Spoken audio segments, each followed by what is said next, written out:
Honorable Minister, Home Minister will reply. सभापति महोदय, आज मैं इस सम्मानीय सदन के सामने एक ऐतिहासिक संकल्प और बिल लेकर उपस्थित हुआ हूं। महोदय,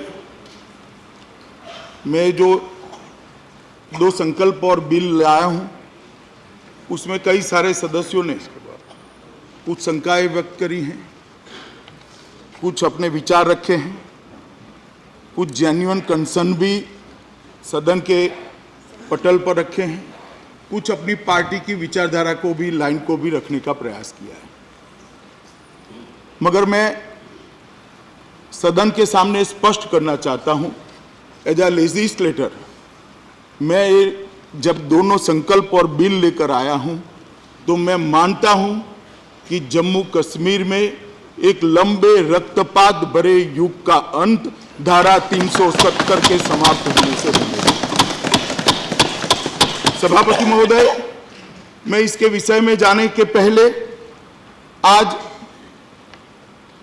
हमारे प्रथम राष्ट्रीय अध्यक्ष और जिन्होंने धारा 370 को हटाने के लिए शहादत दी, वो श्यामा प्रसाद मुखर्जी को भी जरूर याद करना चाहता हूं। सभापति महोदय, मैं उन 41,849 लोगों को भी याद करना चाहता हूं जो कश्मीर के अंदर 89 से लेकर 2018 तक जो रक्तपात चला, इसकी भेंट चढ़ गई।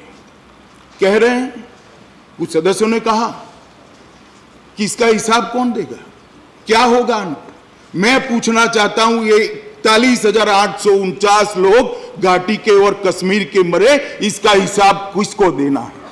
और मुझे बहुत स्पष्टता है, ये 41,849 लोग, उनकी जान न जाती सभापति महोदय, अगर धारा 370 न होती। पूरे सदन ने अलग अलग प्रकार से अपने विचार रखे और धारा 370 और 35A पर बहुत सारी बातें करी, मगर ज्यादातर बातें टेक्निकलिटी पर करी। धारा 370 की उपयोगिता के लिए शायद कोई कुछ नहीं।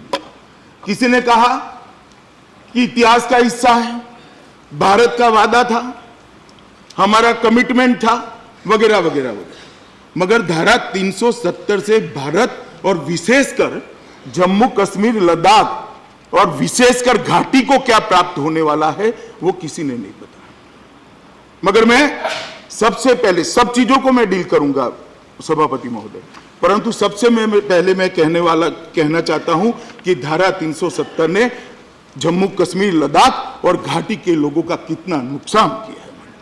धारा 370 के रहते मैं आपको बताना चाहता हूं मान्यवर, कि अभी बताया कि 35 से और धारा 370 जाने से क्या हो जाएगा।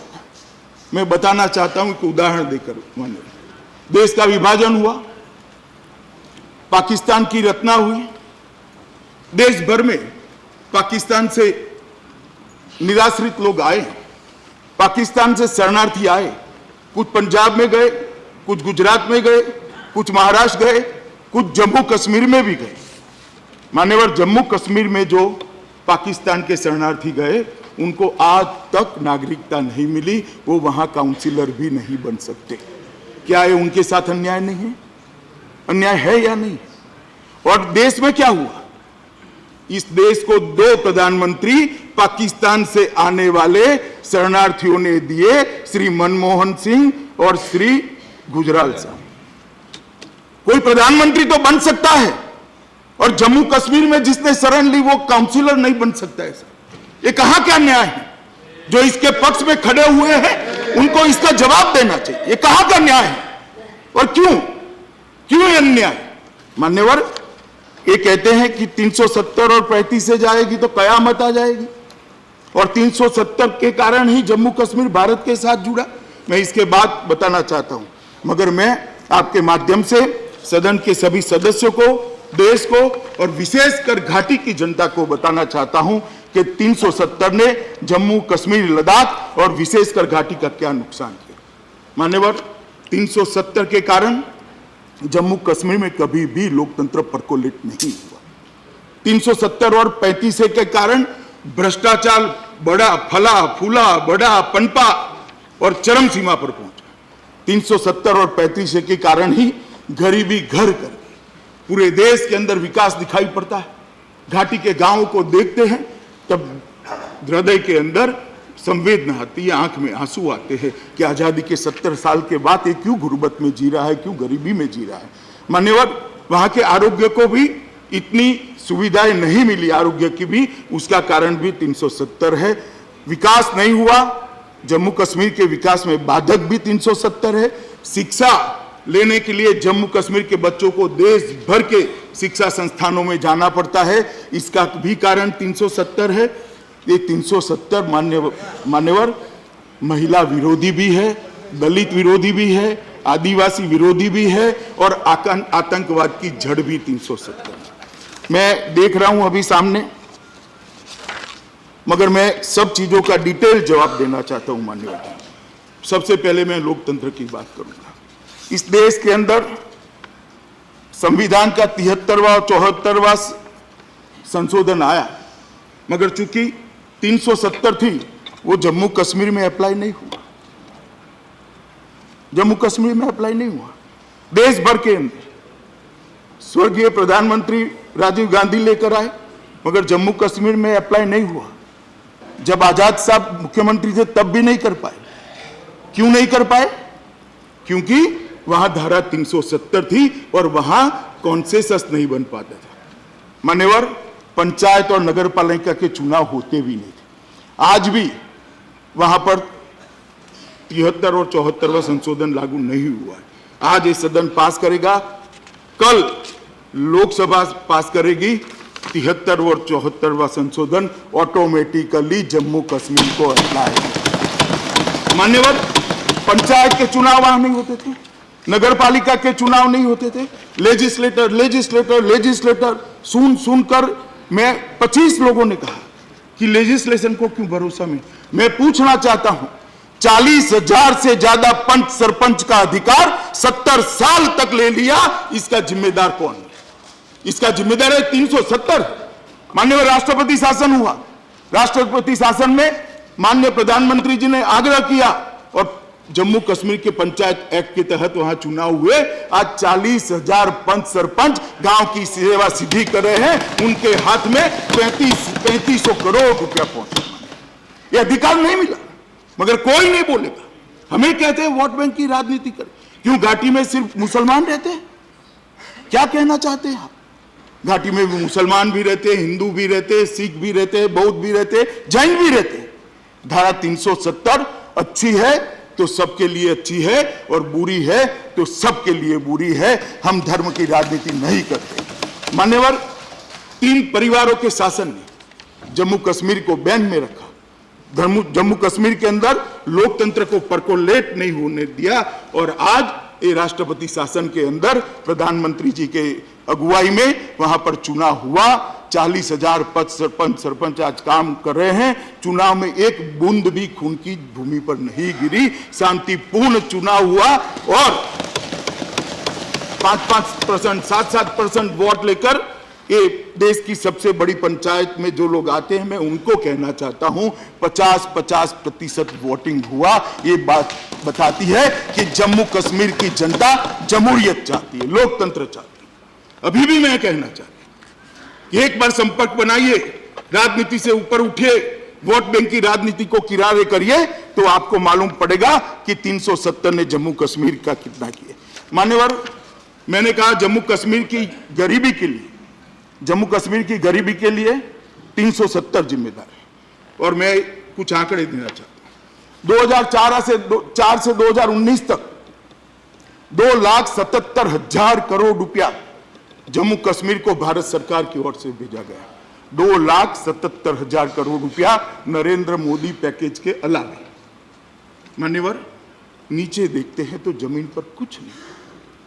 मैं इसमें बाद में आता हूं क्यों कुछ नहीं हुआ, मगर 2011 और 12 में भारत में प्रति व्यक्ति भारत सरकार ने 3683 रुपया भेजा, 3683, और जम्मू कश्मीर में प्रति व्यक्ति 14,255 रुपया भेजा, मगर वहां विकास नहीं हुआ।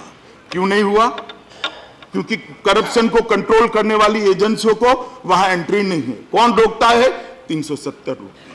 मान्यवर, 2017 से 18 भारत में प्रति व्यक्ति एवरेज 17-18 में 8,227 रुपया भारत सरकार ने भेजा, और जम्मू कश्मीर में प्रति व्यक्ति खर्च 27,358 रुपया, मगर नीचे तक नहीं जाता, क्योंकि धारा 370 ने मोनोपोली बनाई है।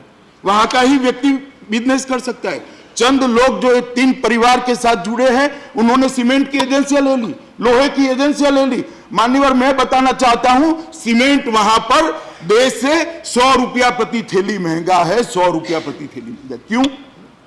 क्योंकि किसी को बिजनेस करने की वहां परमिशन नहीं है, स्पर्धा ही नहीं होती है, और ये 3 परिवार का आशीर्वाद जिस पर होता है वही बिजनेस कर पाता है।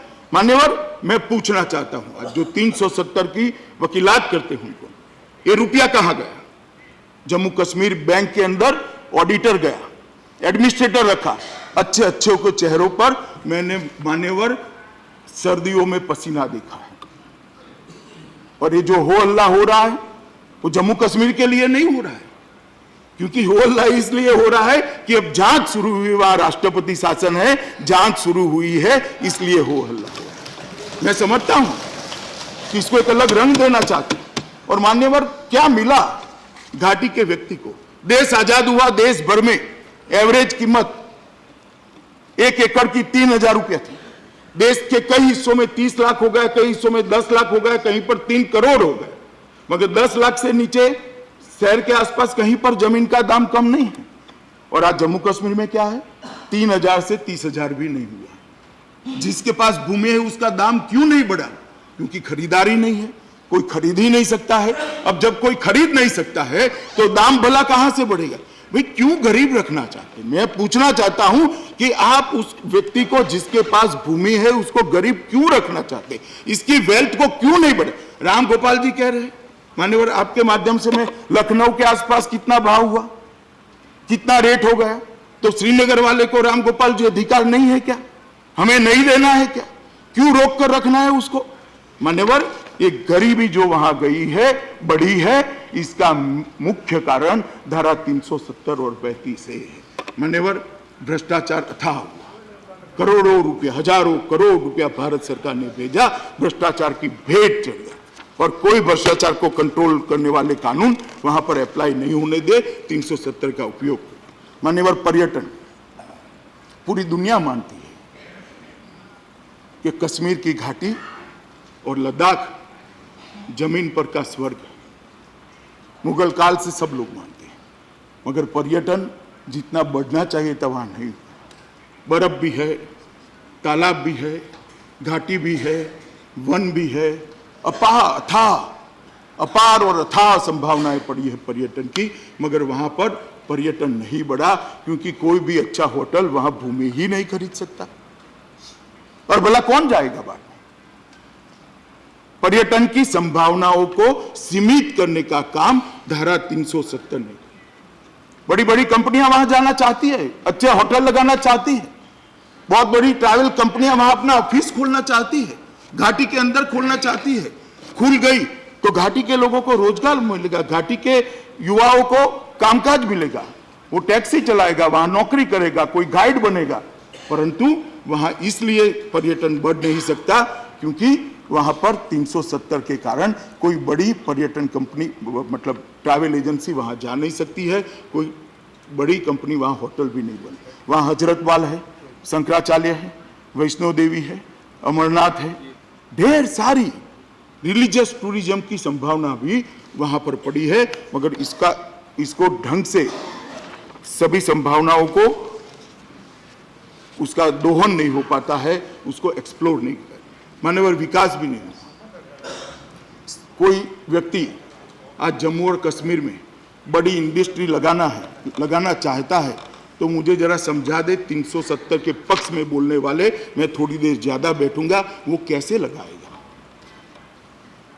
और बड़ी इंडस्ट्री नहीं लगेगी तो बेरोजगारी कैसे रुकेगी?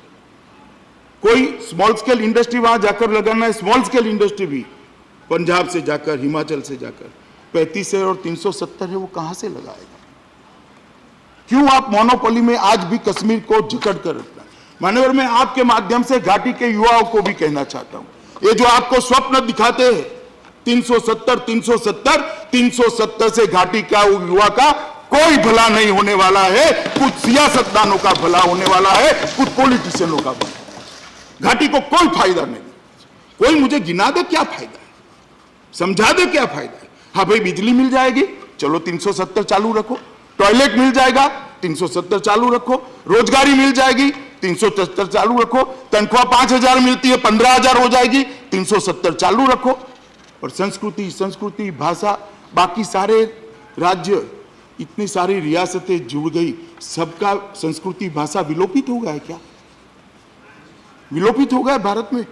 आज महाराष्ट्र की संस्कृति नहीं बची, गुजरात की संस्कृति नहीं बची। मैं इस पर मान्यवर बाद में आता हूं।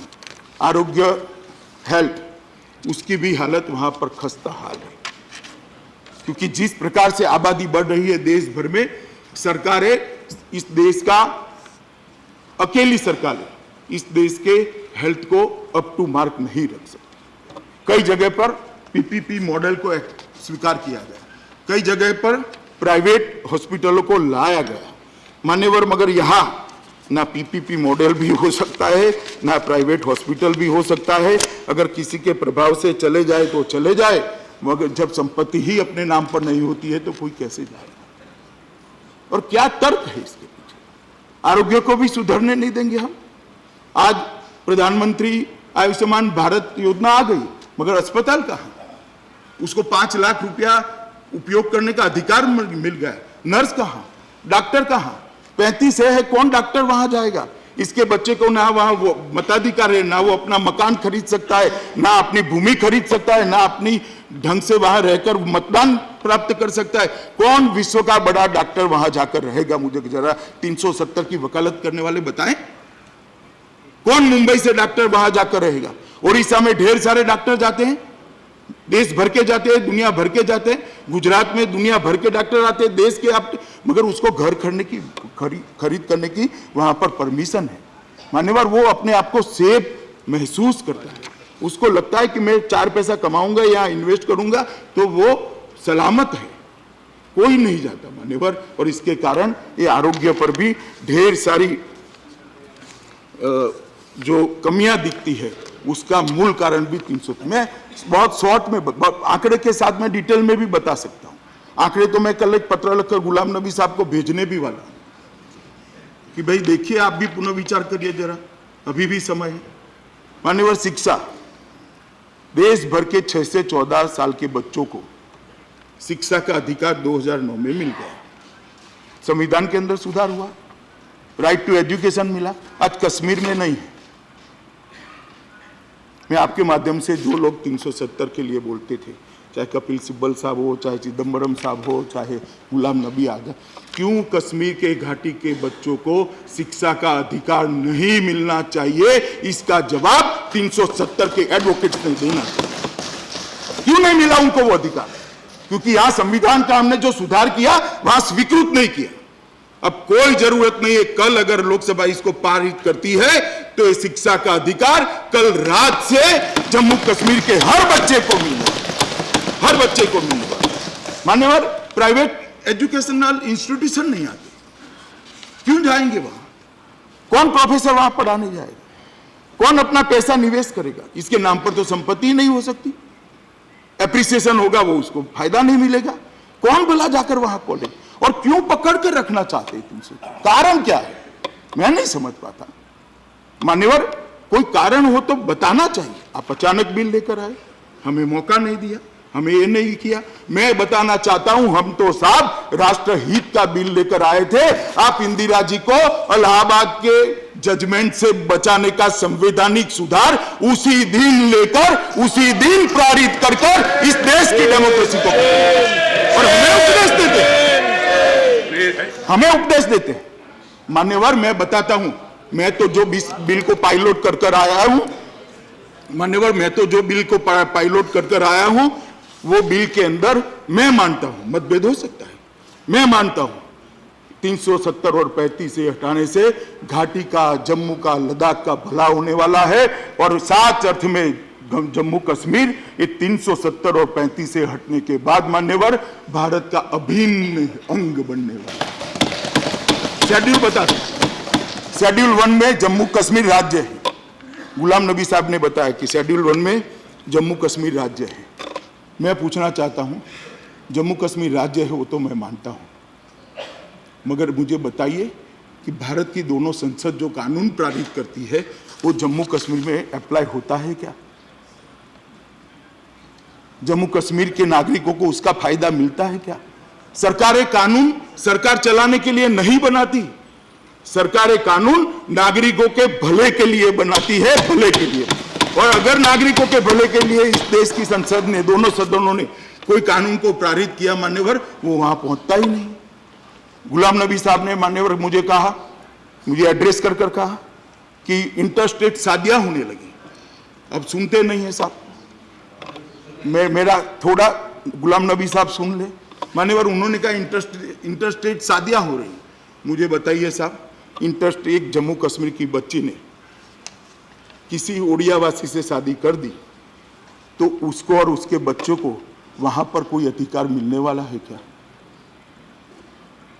आप खुश हो रहे हैं शादियां हो रही है, ये शादियां तो कानून नहीं है फिर भी हो रही है। एक बार खुला कर दो, जम्मू और कश्मीर साच अर्थ में हिंदुस्तान के साथ घुल मिल जाएगा, कुछ नहीं होगा। एक मेंटल बैरियर है, ये वोट बैंक की राजनीति है और एक खामखा बोझ लेकर कुछ लोग घूमते रहते हैं, ये हो जाएगा वो हो जाएगा।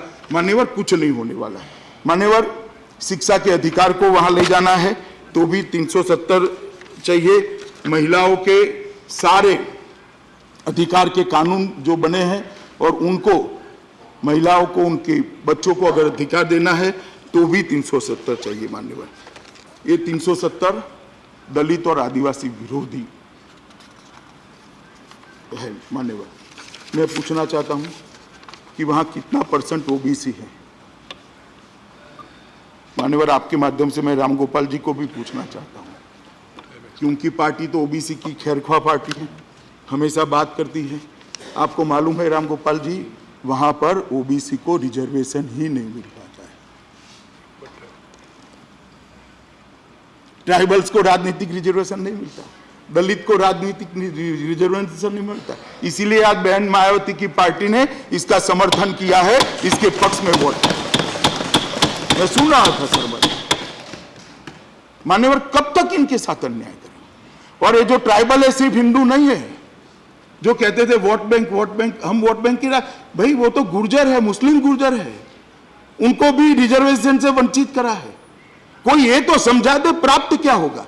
बिल 11 बजे लिए, 11 बजे चर्चा कर ली, 370 ऐसे ही आप बदल देते हो। कहते कि कॉन्स्टिट्यूशनली ठीक नहीं है। मुझे भी मालूम है कि साहब कुछ पार्टियों ने एनजीओ की ब्रिगेड बनाकर रखी है और ये बिल को चैलेंज करेंगे, मुझे भी मालूम है। और मैं मान्यवर आपके माध्यम से सदस्यों को कहने आया हूं, कोई भी लीगल स्क्रूटिनी से इस बिल को कोई कुछ नहीं होने वाला है। हर लीगल मान्यवर दलित, आदिवासी, ट्राइबल, इसके लिए कहीं पर कोई व्यवस्था नहीं हो पाई है। इसका कारण भी 370 है। अब मान्यवर मैं आता हूं आतंकवाद पर। मान्यवर आतंकवाद बढ़ा, जन्मा, पनपा और चरम सीमा पर भी पहुंचा, अब धीरे धीरे नीचे आ रहा है। मगर इसके जड़ में हमने जाना पड़ेगा। मैं आपको बताता हूं मान्यवर समय समय पर ये 370 के भूत ने वहां अलगाववाद को मानने वाले युवाओं के मन में उनको गुमराह कर कर एक बड़ी नाराजगी की भावना खड़ी की। नाराजगी की भावना पाकिस्तान ने उसका उपयोग किया और देश में जम्मू कश्मीर में आतंकवाद देश से कई गुना ज्यादा बढ़ा। मान्यवर आज तक 41,400 से ज्यादा लोग मारे गए। क्यों मारे गए? और मैं पूछना चाहता हूं कि आप कह रहे हैं कि आपकी पॉलिसी ठीक नहीं है, हमारी पॉलिसी ठीक नहीं, चलो एक मत हो सकता है, मगर आपकी पॉलिसी ने क्या किया? किसकी पॉलिसी के कारण 41,894 लोग मारे गए? पॉलिसी किसी ने नहीं बदली। जवाहरलाल जी जो चालू कर कर आए थे वही पॉलिसी चल रही है। किसकी जिम्मेदारी है इसकी? क्यों मारे गए? मान्यवर, स्वायत्तता की मांग उठी। पाकिस्तान 3 युद्ध हारने के बाद 1988 में जनरल जियाउल हक ने ऑपरेशन टोपैक को स्वीकृति दी। इसके अंदर भी 370 का उल्लेख है। उन्होंने कहा है ये 370 कलम जब तक है तब तक कश्मीर का युवा भारत के साथ जुड़ नहीं सकता। एक ग्रुप ऐसे खड़े करिए जो कश्मीर के युवा को गुमराह करे और भारत की मेन स्ट्रीम से अलग करे। और ये 88 में ऑपरेशन टोपैक की शुरुआत हुई। 89 से यहां पर आतंकवाद शुरू हुआ। और मैं पूछना चाहता हूं कि पाकिस्तान तो पूरे पाक प्रेरित जो ग्रुप्स हैं, आतंकवादी हैं, वो तो पूरे देश में आतंकवाद फैलाना चाहते हैं। क्यों राजस्थान का युवा गुमराह नहीं होता? क्यों गुजरात का युवा गुमराह नहीं होता? गुजरात में भी पाकिस्तान की बॉर्डर है। क्यों उड़ीसा का युवा गुमराह नहीं होता? क्यों बिहार का युवा गुमराह नहीं होता? क्योंकि वहां 370 नहीं है, वहां कोई अलगाववाद का भूत नहीं है। मान्यवर, 370 नहीं, समय समय पर जब भी आतंकवाद खत्म होने की कगार पर आता है 370 को लेकर कुछ लोग ये चीज को बढ़ाना शुरू करते हैं। और मैं मानता हूं मान्यवर, हुर्रियत, ISI, घुसपैठिए, इस सब लोगों ने कश्मीर के युवाओं को गुमराह करा है। और 1990 से 2018 तक 41,894 लोगों को अपने जान से हाथ धोने पड़े हैं। मान्यवर, यह आंकड़ा छोटा नहीं है। रक्तपात हो जाएगा, ये हो जाएगा। क्यों ऐसी शुभकामनाएं देते हैं भैया? हम एक नया प्रयोग कर रहे हैं, आप कहिए कि भाई चलो सब अच्छे से हो, शांति से हो। क्या संदेश जाएगा घाटी में? आप यहां खड़े रह होकर कहोगे रक्तपात हो जाएगा। हम क्या ये सदन रक्तपात कराना चाहता है? ये सदन घाटी में क्या संदेश डालना चाहता है? कि आप जीते रहो 18वीं सदी की व्यवस्थाओं में? उनको अधिकार नहीं है 21वीं सदी की व्यवस्थाओं के अंदर जीने का? और साहब, ये जो लोग उकसाते हैं ना, उनके बेटे बेटियां सब लंदन और अमेरिका में के अंदर पढ़ाई करते हैं। लंदन और जरा पढ़े वहां की स्कूल के अंदर, जरा पढ़े वहां की कॉलेज के अंदर, तब मालूम पड़ेगा धारा 370 क्या है। 370 के जितने एडवोकेट्स हैं, इनके बेटे कहां पढ़ते हैं पूछिए साहब। उनको चिंता नहीं है, क्योंकि अपने तो सब कर लिया अच्छे से। मगर घाटी के युवा को आज भी अनपढ़ रखने के लिए, घाटी के युवा का विकास न करने के लिए ये 370 एक बहुत बड़ी बाधक है। और मैं स्पष्टता से मानता हूं मान्यवर, जब तक 370 और 35 से है, कश्मीर के अंदर से आतंकवाद की समाप्ति नहीं हो सकती है, नहीं हो सकती। निहायत जरूरी है कश्मीर को आतंकवाद से मुक्त करने के लिए कि धारा 370 लाई जाए। हम मोदी जी के नेतृत्व में जो सरकार चल रही है, हम घाटी के युवाओं को मान्यवर गले लगाना चाहते हैं, उसको एक अच्छा भविष्य देना चाहते हैं, अच्छी शिक्षा देना चाहते हैं, अच्छी स्वास्थ्य की सुविधाओं देना चाहते हैं। वहां इंडस्ट्री लगेगी, उसको रोजगार मिलेगा। वहां टूरिस्ट जाएंगे, उसको रोजगार मिलेगा। उसको संपन्न बनाना चाहते हैं। बाकी भारत के अंदर जिस प्रकार से विकास हुआ है उसी तरह से कश्मीर के अंदर विकास हो, इसके लिए ये 370 का ऑब्स्टेकल निकालना जरूरी है। और मैं आज भी कहना चाहता हूं मान्यवर, आज भी कहना चाहता हूं कि जवाहरलाल नेहरू जी ने भी कहा था कि 370 चिंता मत करो, घिसते घिसते घिस जाएगी, मगर 370 को इतने जतन से संभाल कर रखा, 70 साल हुए, घिसी नहीं। और अब मुझे बताइए, ये टेम्पररी प्रोविजन है, सब स्वीकार करते हैं। टेम्पररी शब्द 70 साल तक चल सकता है क्या? कब जाएगा? कैसे जाएगा? ये टेम्पररी प्रोविजन को कब तक चलाना है? और आप कह रहे हो, कुछ सदस्यों ने कह दिया कि सरदार पटेल जम्मू कश्मीर को पाकिस्तान को देना चाहते थे। मेरा तो आग्रह है मान्यवर, इस प्रकार की बातों को आपने रिकॉर्ड पर से दूर कर लेना चाहिए, इसका संज्ञान लेना चाहिए। सरदार पटेल ने देश के अंदर 650 से ज्यादा रियासतों को जोड़कर अखंड भारत बनाने का प्रयास किया। और आप कह रहे हो कि वो जम्मू कश्मीर को पाकिस्तान को देना चाहते हैं। मैं रिकॉर्ड साफ कर दूं, जम्मू कश्मीर को कभी सरदार पटेल ने डील नहीं किया था। सरदार पटेल ने डील किया जूनागढ़ को, आज भारत में है विदाउट 370 है। डील किया हैदराबाद को, भारत में है विदाउट 370 है। जम्मू कश्मीर को डील किया पंडित नेहरू ने और विथ 370 है। और आज हम भी कर रहे हैं। नहीं, सरदार पटेल के पास ये मसला था ही नहीं। मैं मेरे मंत्रालय की फाइल 601 के मामले में आहिंगर और सरदार पटेल बराबर जो कॉन्स्टिट्यूएंट असेंबली नहीं, मैं 370 की बात नहीं कर रहा। पाकिस्तान को देने के लिए कहा वो विषय। मान्यवर, मैं स्पष्टता कर दूं फिर से, गुलाम नबी आजाद ध्यान से सुनते नहीं है, शायद वो रीथिंकिंग करे, मेरी बात सुन करके 370 के पक्ष में वोट डालना, इसलिए ध्यान से सुन नहीं रहे। मान्यवर, मैं बताता हूं आपको कि मैंने ये नहीं कहा कि कॉन्स्टिट्यूएंट असेंबली ने किसने क्या कहा।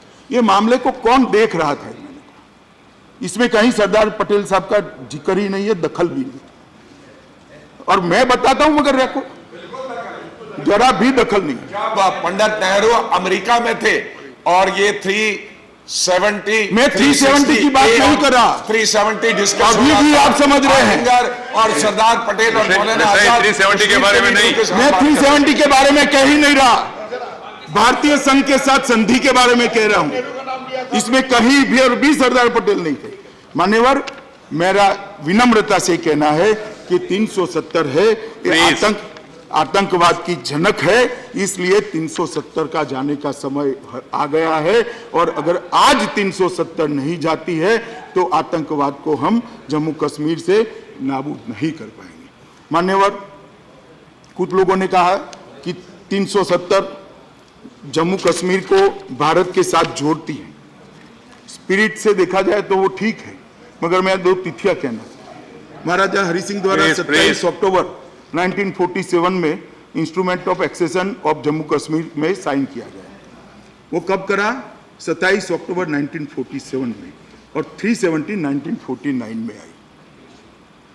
भारत के साथ जुड़ाव का 370 से कोई लेन देन नहीं है मान्यवर, ये भ्रामक प्रचार किया गया है। मान्यवर, कहते कि 370 नहीं रहेगी तो भारत से जम्मू कश्मीर अलग हो जाएगा। मेरी समझ में नहीं आता मान्यवर कैसे अलग हो जाएगा।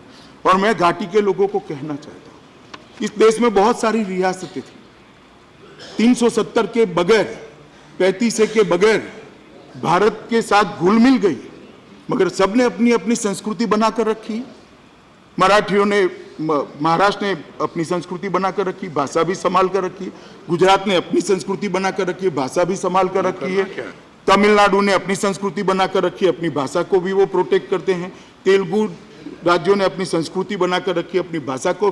370 कहां से, किस प्रकार से आपकी संस्कृति को प्रोटेक्ट करता है, मेरी ये समझ में नहीं आता है। वो प्रोटेक्ट करता है केवल और केवल 3 सियासतदानों के परिवार को प्रोटेक्ट करता है, वो नहीं चाहता। और 370 को पूरे देश के अंदर वोट बैंक का मुद्दा बनाया हुआ है। और गुलाम नबी साहब ने कहा कि यहां तो बम फूट गया सुबह, मैंने बम फोड़ दिया कि 370 ये 33 से ये सब लेकर आया। मुझे तो मालूम नहीं पड़ता साहब, 1950 से मेरे पार्टी के अंदर हर घोषणा पत्र में के अंदर है कि हम 370 को निकाल देंगे।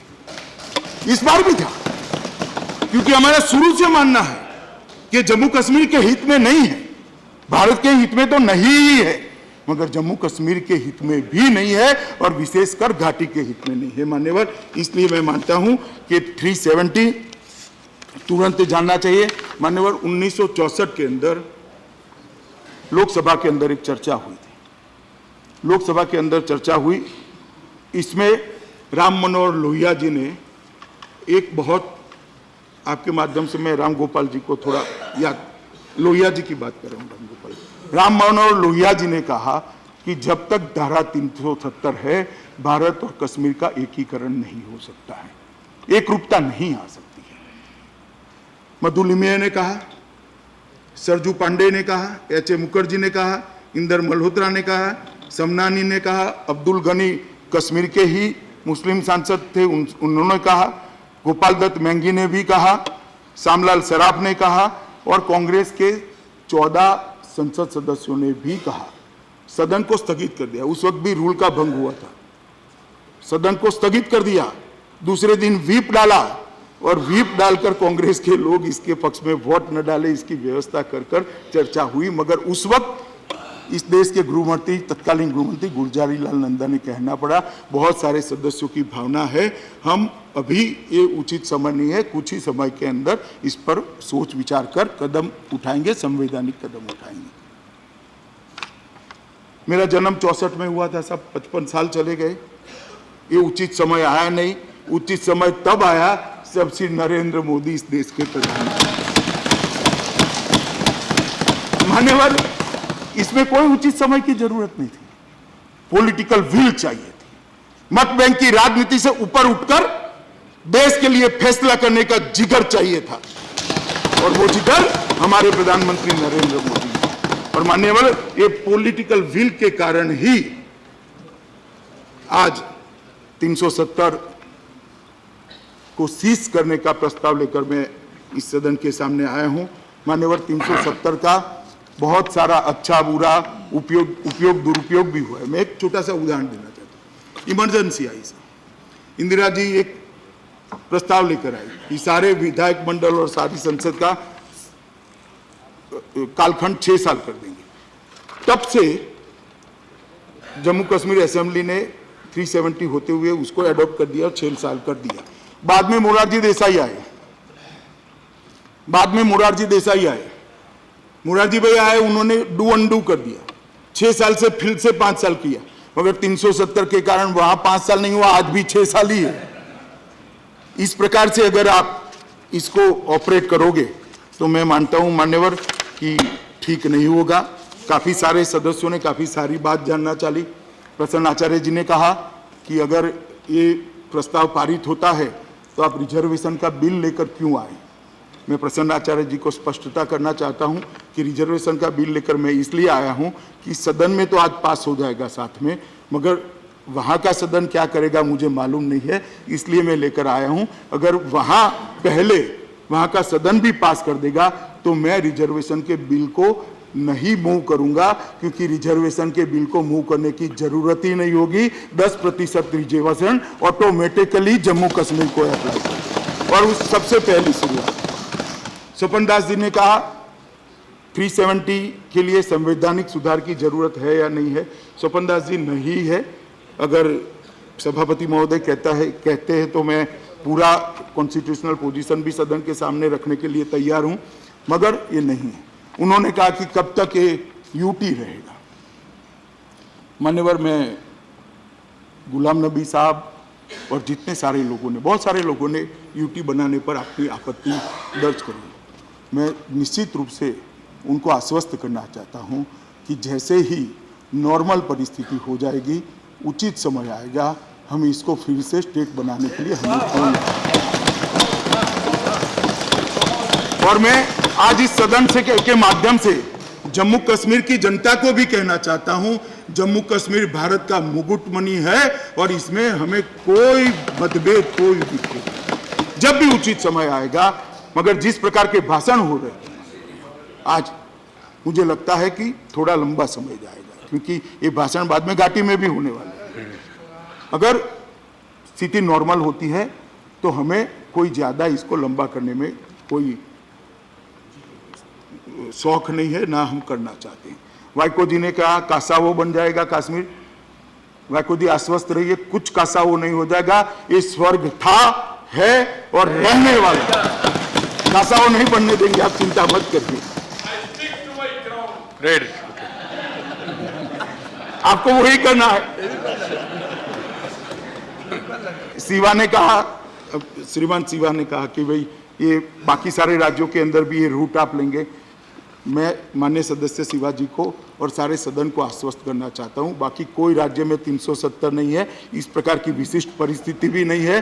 ढेर सारे विभाजन आजादी के बाद हुए हैं, हमने भी करे।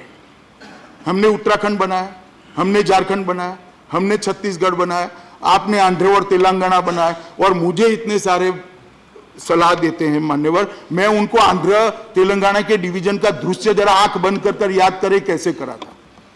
मैं तो सिर्फ उस दिन बिल, आज बिल लाया और आज पारित करने का आग्रह किया, आपने आपके विशेषाधिकार का उपयोग करके मुझे अनुमति दे दी, कृपा हो गई आपकी, तो मैं बिल पास कर रहा हूं।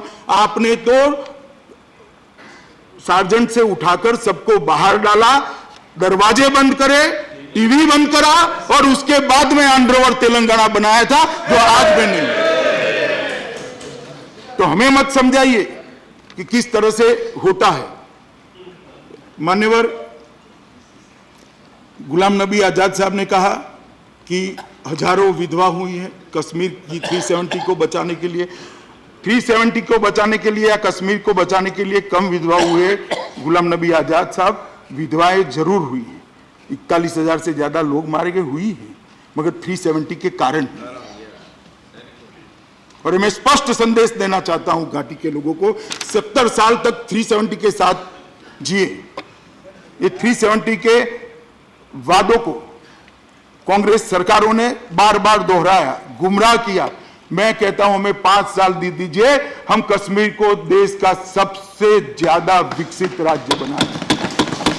मैं कश्मीर घाटी के युवाओं को कहना चाहता हूं, भरोसा करिए नरेंद्र मोदी जी की सरकार पर, कुछ नहीं होने वाला। ये बरकरार रहे हैं, गुमराह कर रहे हैं, जो आपको अपनी पॉलिटिक्स के लिए कर रहे हैं, उनकी मत सुनिए। मैं कहना चाहता हूं आपके माध्यम से मान्यवर कश्मीर के युवाओं को कि एक 5 साल के अंदर कश्मीर के अंदर परिवर्तन आएगा, तब जाकर आपको मालूम पड़ेगा कि 70 साल जो चीज को लेकर निकले वो चीज ही ठीक नहीं, तब जाकर मालूम पड़ेगा। मान्यवर, बाद में फाइनल सॉल्यूशन के बारे में टिप्पणियां की, मगर मैं मानता हूं मान्यवर, मैं फिर से रिपीट करना चाहता हूं, एक सदस्य ने कहा था कि ये कश्मीर समस्या का फाइनल सॉल्यूशन है। मान्यवर, समय जरूर लगेगा, मगर रास्ता 370 का रिमूवल ही रास्ता है और कोई रास्ता नहीं है, ये मैं निश्चित रूप से मानता हूं मान्यवर। और दूसरा,